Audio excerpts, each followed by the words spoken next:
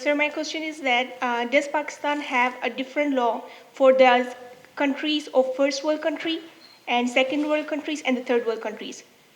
Is there a different law for each of citizenship for these countries?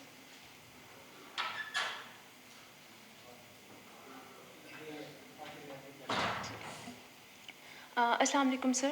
Sir, I want to know about legal laws about what's the stats for Pakistan. How many refugees can Pakistan take? Like, I want to know about legal affairs about this topic. Thank you.